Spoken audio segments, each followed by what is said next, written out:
estaremos registrando. Acho que assim é melhor. É melhor assim, ó. Isso. Que aí pega o positivo. Tem que dar pausa. Esta mensagem tem um tema. O tema desta mensagem é um evangelho. O tema desta palavra é um evangelho e 3 mensagens. Glória! É óbvio que o evangelho não tem só 3 mensagens. Poderia trazer um evangelho 5 mensagens, um evangelho 10 mensagens, um evangelho 20 mensagens. Só que esse tema, né? Essas 3 mensagens, elas se entrelaçam. Né? Tudo tem a ver um com o outro. De maneira que eu gostaria que abrissem em Hebreus capítulo 11, é um texto longo, que é importante lê-lo, e eu vou tentar ser rápido, mesmo sendo longo.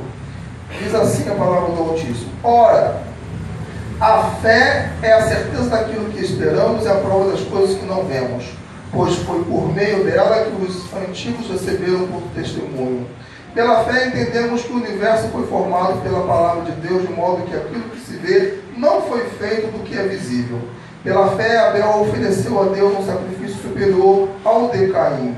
Pela fé ele foi reconhecido como justo, quando Deus aprovou as suas ofertas. Embora esteja morto, por meio da fé ainda fala. Pela fé Enoque foi arrebatado, de modo que não experimentou a morte, e já não foi encontrado, porque Deus o havia arrebatado, pois antes de ser arrebatado, recebeu o testemunho de que tinha agradado a Deus.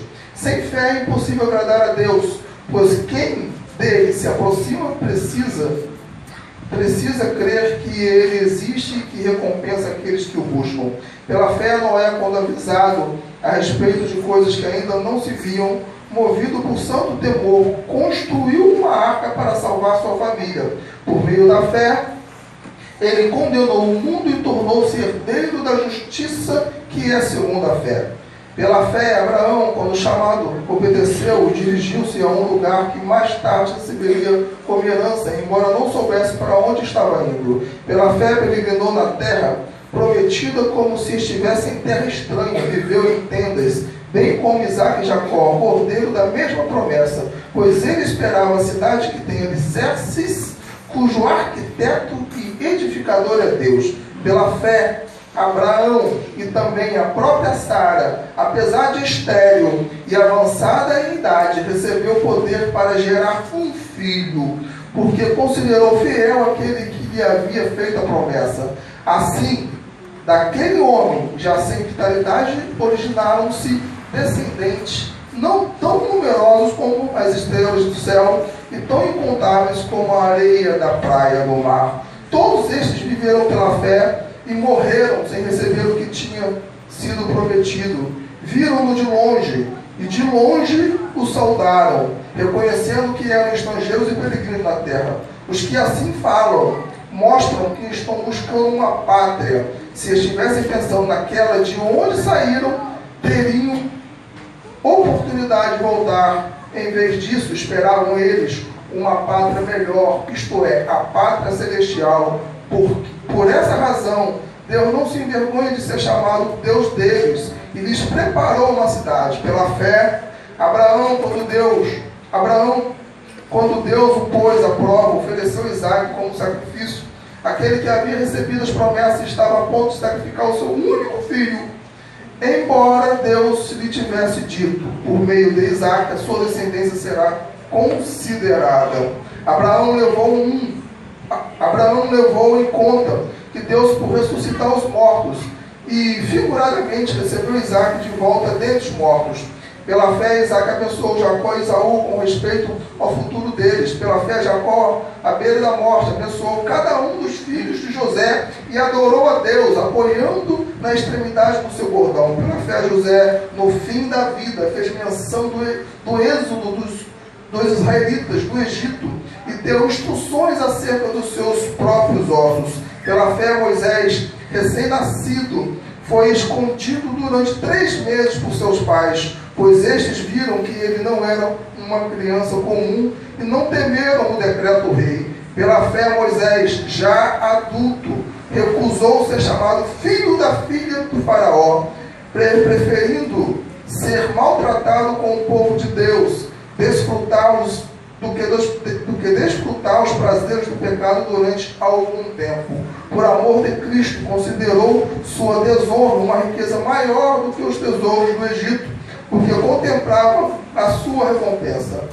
Pela fé, saiu do Egito, não temendo a ira do rei, e perseverou, porque via aquele que é invisível. Pela fé, celebrou a Páscoa e fez a aspersão do sangue, para que o destruidor não tocasse nos filhos mais velhos dos israelitas. Pela fé, o povo atravessou o mar vermelho, como em terra seca, mas quando os egípcios tentaram fazê-lo, morreram afogados. Pela fé, caíram os muros de Jericó, depois de serem rodeados durante 7 dias. Pela fé, a prostituta Raabe, por ter acolhido os espias, não foi morta com os que haviam sido descendentes.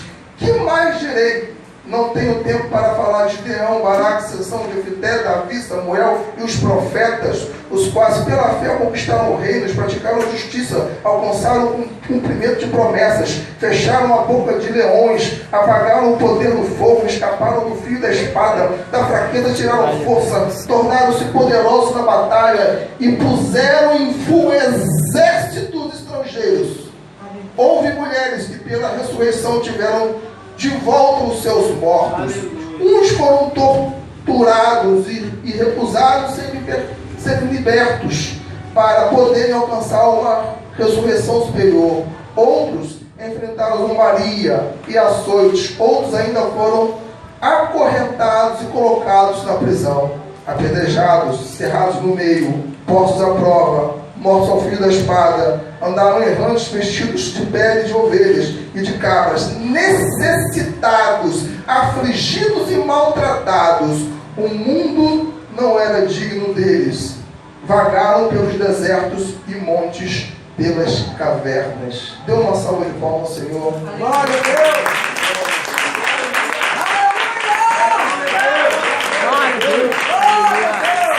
Pai, a tua palavra nós colocamos agora, diante de ti e nós lhe pedimos, ó Deus, que o Senhor fale os nossos corações. Amém. Entendemos, ó Pai, que esse é o momento de compreender a voz do teu Espírito, de entender os teus comandos, de compreender, ó Deus, o que o Espírito quer falar conosco.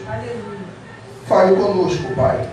Em nome de Jesus nós te pedimos e nós te suplicamos. Amém. Hebreus capítulo 11, um texto longo, não é? Alguns professores de homilética, de homilia, eles costumam não, como é que se diz? Eles não costumam nos orientar a usar textos longos para pregar ou para falar. Mas esse texto é tão importante, é tão profundo, que pegar parte dele ficaria meio que incompreensível aquilo que nós estaremos pregando agora. Como eu disse, o tema da mensagem é um evangelho e 3 mensagens.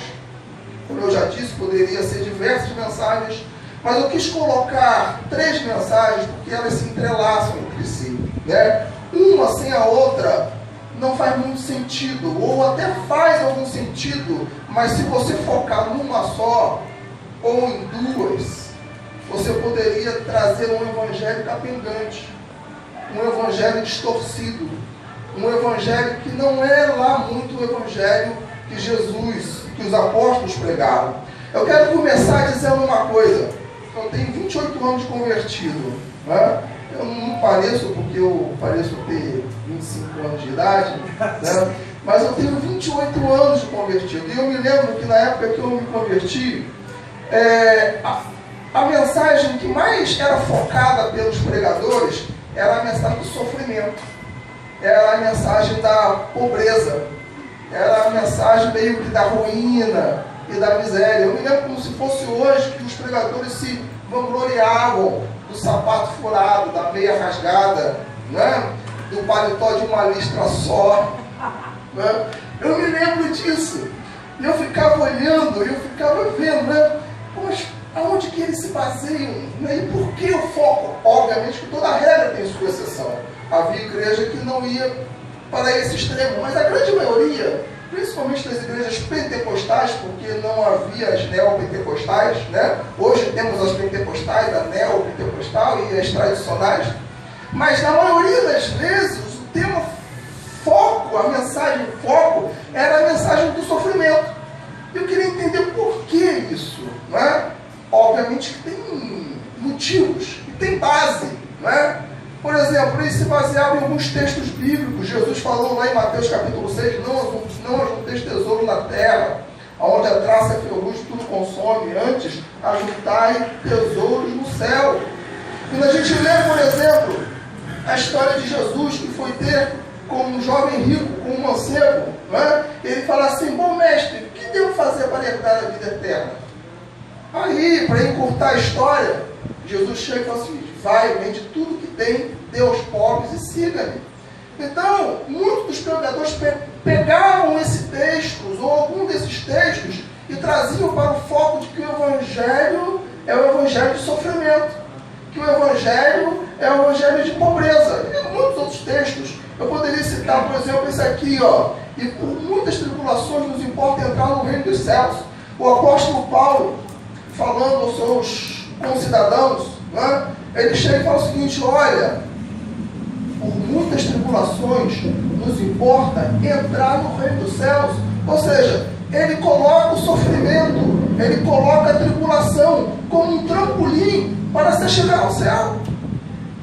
É óbvio que você não vê nenhum texto dizendo que você tem que buscar a tribulação. Não é isso que ele está falando. Ele está falando o seguinte: já que a tribulação existe, já que os problemas são terríveis e elas nos assolam, o negócio é o seguinte: pegue ela e torne-a como um trampolim para entrar no reino. Glória a Deus. Outros versículos, por exemplo: pois os nossos sofrimentos, leves e momentâneos, estão produzindo para nós uma glória eterna, que pesa mais que todos eles. Está em 2 Coríntios capítulo 4, versículo 17. Um outro versículo, por exemplo, muito pregado na época: de fato, todos que desejam viver piamente em Cristo Jesus serão perseguidos. Ou seja, então eles entendiam o seguinte: opa, então só é santo aquele que sofre? Só é santo aquele que é perseguido? Só é santo aquele que é pobre de maré si? Né? Então eles começaram a enfatizar esses. Tem um outro também muito tremendo, que diz assim: meus irmãos, considerem motivo de grande alegria o fato de passarem por diversas provações, ou em outras versões, por muitas tribulações, pois vocês sabem que a prova da sua fé produz perseverança. Então eles entendiam que para o crente ser aperfeiçoado, eles entendiam que para o crente ser, de uma certa forma, assim, parecido com Deus, a imagem e semelhança de Deus, ele precisava passar por muito sofrimento, por muita tribulação. E aí, por inúmeras vezes, eu escutei pregadores falar o seguinte: olha, se você não está sofrendo, se você não está em tribulação, alguma coisa errada está contigo. Tem algum problema com você. Eu escutei muito isso, a senhora também. Não escutou? Muito. Eu ficava olhando, ficava encafifado, porque, gente, diante desses textos bíblicos, uau! É verdade pura. Aí Jesus chega e fala lá: olha, tem um versículo bíblico que Jesus chega aqui e fala assim: não se turbe o vosso coração, crede em Deus, crede também em mim. Na casa do meu pai muitas moradas, se não fosse assim, como teria dito: vou preparar lugar, e o Senhor foi, vos preparar lugar, virei outra vez e vos levarei para mim mesmo.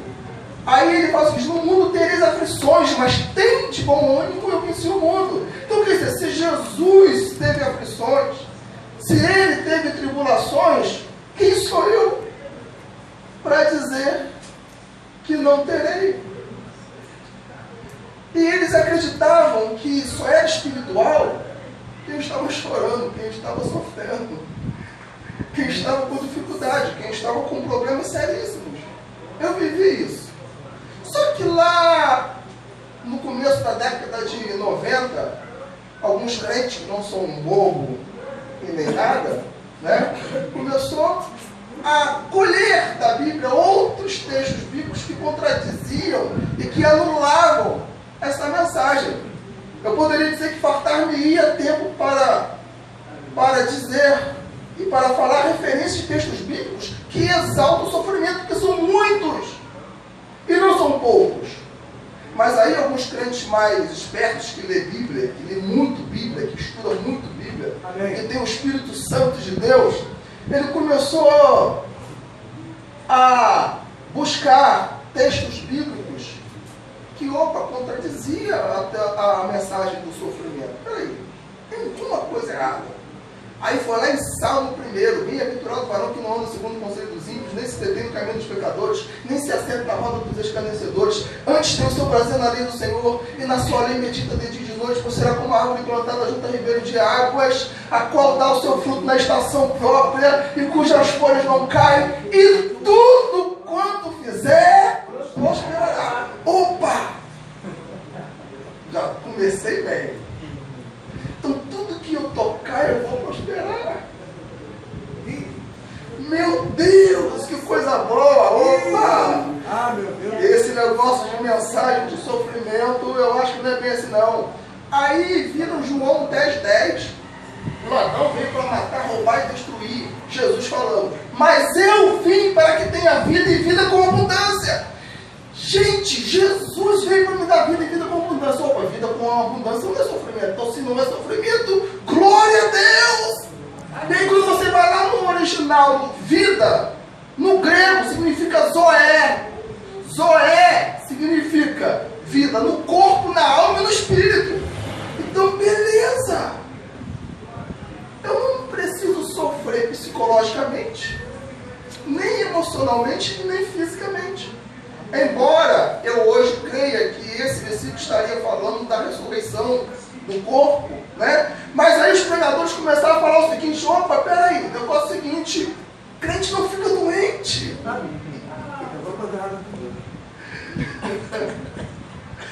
Crente não tem problema financeiro. Crente não vai procurar psicólogo porque não entra em depressão. E aí começaram a olhar esses textos. Aí foram mais fundo ainda, lá em Deuteronômio 18:28. Eu tenho que ler esse texto. Meu Deus do céu! Quando o pregador lê esse texto, a igreja... Deuteronômio 28 é um dos textos mais pregados, mais lidos, de acordo com essa mensagem, porque antes era a mensagem do sofrimento, agora se tornou a mensagem da vitória, a mensagem do triunfo, a mensagem da conquista. E aí quando o pregador chega e fala assim, né, diz assim, olha, o texto de Deuteronômio 28, se vocês obedecerem fielmente ao Senhor, o seu Deus, e seguirem cuidadosamente todos os seus mandamentos que hoje lhes dou, o Senhor, o seu Deus, os colocará muito acima de todas as nações da terra. Todas essas bênçãos virão sobre vocês e os acompanharão. E se vocês obedecerem ao Senhor, o seu Deus, vocês serão abençoados na cidade, que serão abençoados no campo. Os filhos do seu ventre serão abençoados, como também as colheitas da tua terra, os bezerros, os cordeiros dos seus rebanhos, a sua cesta, a sua amassadeira serão abençoados. Vocês serão abençoados em tudo o que fizerem. O Senhor concederá que sejam derrotados diante de vocês os seus inimigos, que os atacarem, virão em vocês por um caminho e por 7 caminhos fugirão. O Senhor enviará bênçãos aos seus celeiros e tudo o que as suas mãos fizerem. O Senhor, o seu Deus, o abençoará na terra que lhes dará, e por aí vai. Aí eu me lembrei daquele hino que o pastor Renato cantou e deve cantar muito ainda. Para a direita, para a esquerda, na minha frente e para trás, por todo lado, sou abençoado. Gente, é verdade. Está aqui no texto. Então o crente começou a descobrir isso. Aí depois ficou complicado, né? E o crente começou a descobrir isso.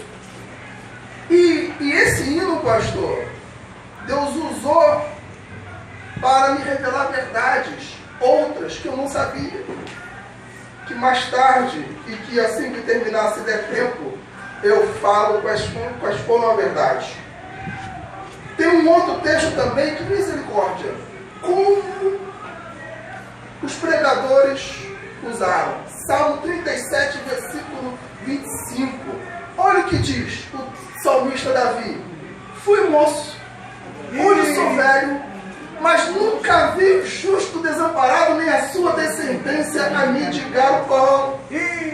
Aí, meu Deus, espera aí, crente não passa necessidades. Tem uma coisa errada contigo aí, viu, crente? Crente não fica desempregado.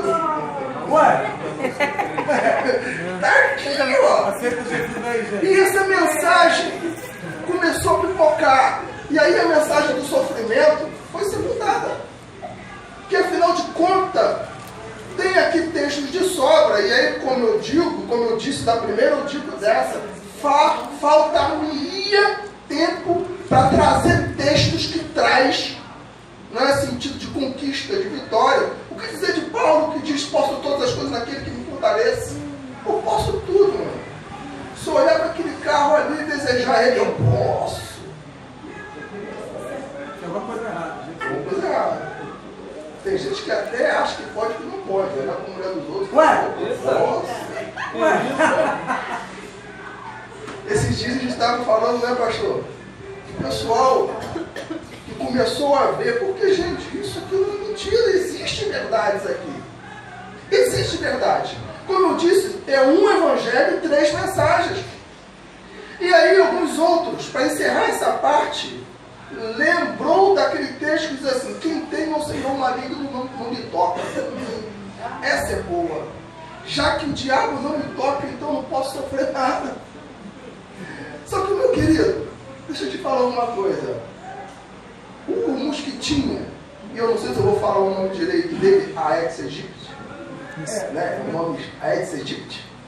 Se o mosquitinho, ainda que não seja da sua casa, se for lá da casa dos outros, né, te picar, não é o diabo, é o mosquito. E vai levar dengue, e vai levar chikungunya, e vai levar zika. Não é. Se você pegar o seu carro e andar 150 km por hora, que elas falam uma coisa: carro anda, carro não voa. Então não foi o diabo que pegou na sua mão e fez com que o carro andasse 150 km por hora e batesse no poste. Não é? Qual é o tema da mensagem? Um evangelho e 3 mensagens. Então esse tipo de mensagem que agora é o evangelho, é a mensagem da vitória, é a mensagem da conquista, é a mensagem do triunfo, se transformou numa teologia chamada teologia da prosperidade. E é óbvio que na sua sã consciência, nenhum louco vai querer sofrer e pedir para sofrer. Pô, Deus, eu quero sofrimento, me dá. Naquela época tinha. Porque o pessoal ficava assim: gente, se o camarada está falando que para eu ficar mais perto de Deus eu preciso sofrer, então Deus me dá mais sofrimento. Mas ninguém na sua sã consciência vai pedir tribulação. Ninguém. Ninguém. Quem está entendendo, diga amém. Amém. Então o evangelho da prosperidade, ele começou a vir à tona. No começo, não tinha essas aberrações todas, era para trazer verdades bíblicas esquecidas. Porque, como eu já disse, eu vou repetir, um evangelho 3 mensagens. É preciso entender que de fato essas coisas são verdadeiras. Deus abençoa, Deus prospera, nós conquistamos. Ora, o próprio Jesus mesmo disse: se você, sendo mal, quer dar boas coisas aos filhos, quanto mais Deus que tem feito.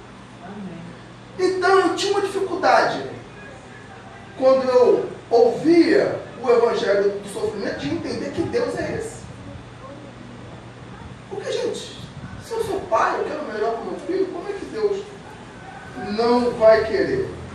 A grande verdade é o seguinte: é que essas 2 mensagens, ela tem coisas boas e tem coisas ruins. Fala para o teu irmão assim: olha, essas 2 mensagens tem coisas boas e tem coisas ruins. Embora, analisando as 2, eu posso estar errado, embora analisando as duas, eu infelizmente tendo a crer que a mensagem que é pregada hoje em dia, a primeira tem até mais coisas boas do que a segunda. Mas a grande verdade é que todas as duas têm coisas boas e têm coisas ruins. Por exemplo, o Evangelho do Sofrimento, sabe qual era a coisa ruim dela? É que mostrava um Deus carrasco. Mostrava um Deus masoquista, que gostava de ver os seus filhos sofrerem.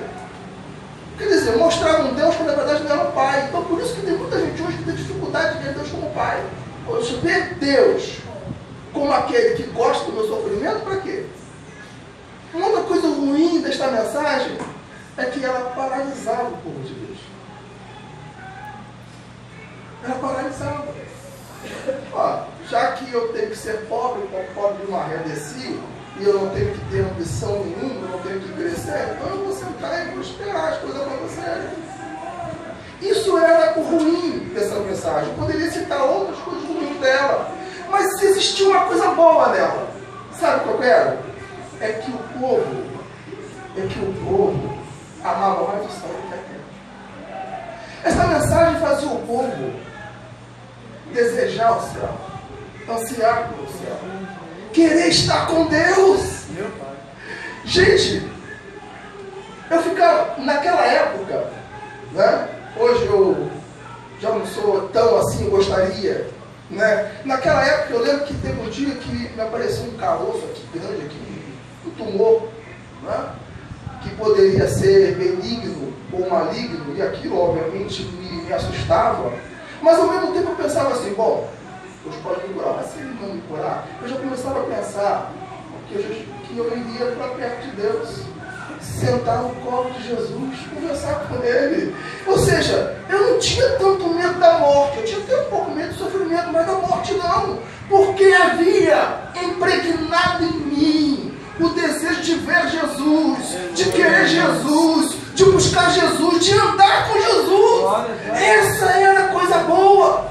Aleluia. Do evangelho do sofrimento, do evangelho da pobreza. Ou seja, eu não tinha apego aos bens materiais, mas em contrapartida, eu não queria crescer, eu não queria avançar.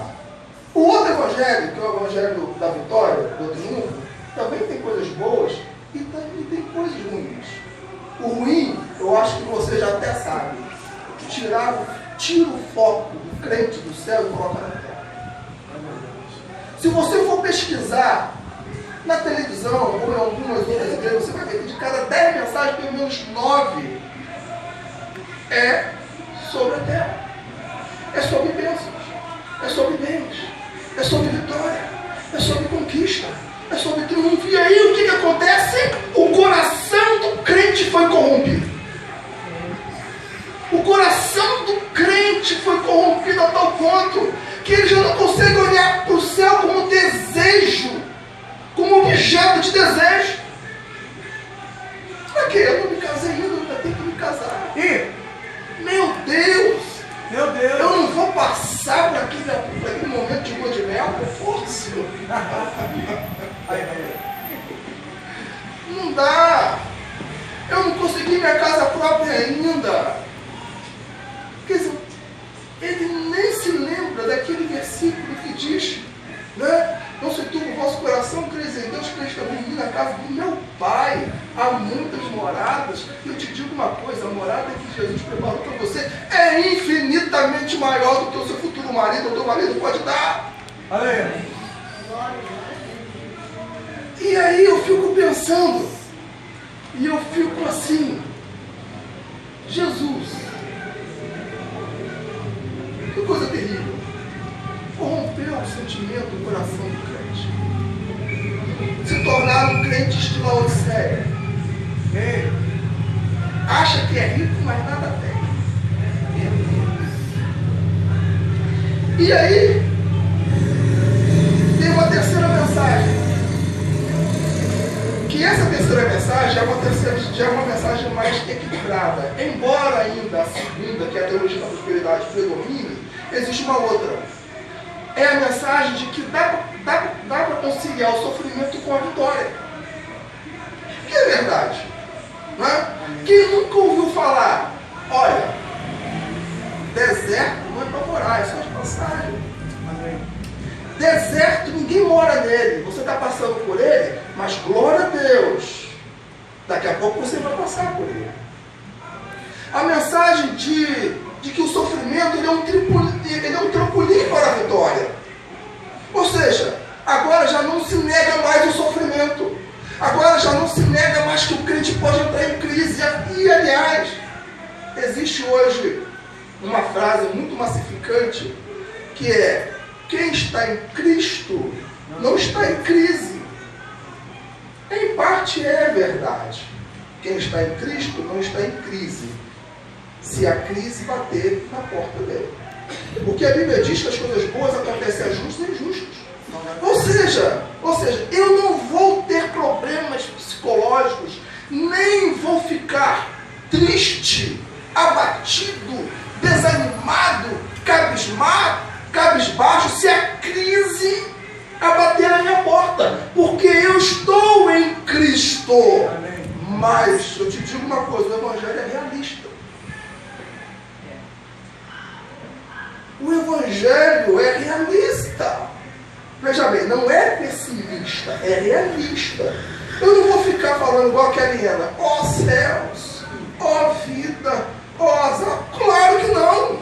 Eu não vou emprestar a minha boca para amaldiçoar o meu dia. Todos os dias está ruim, está horrível. Não. Mas, meu querido, se algum dia a crise bater, você não vai mentir. Olha, infelizmente a crise bateu. Infelizmente o pezão não pagou os terceirizados. E muitos crentes lá estão sem dinheiro.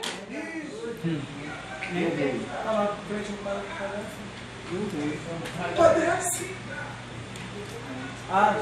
Quem está entendendo, diga amém. Amém. Glória a Deus. Dê uma salva de palmas ao Senhor. Glória a Deus.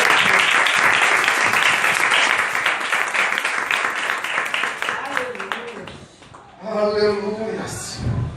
O crente passa pelo deserto, mas não permanece nele. Não é essa mensagem hoje que predomina? A tribulação é real, mas a vitória é certa, não é?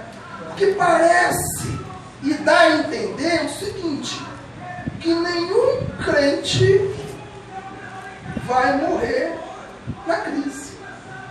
Que nenhum crente vai morrer com problema.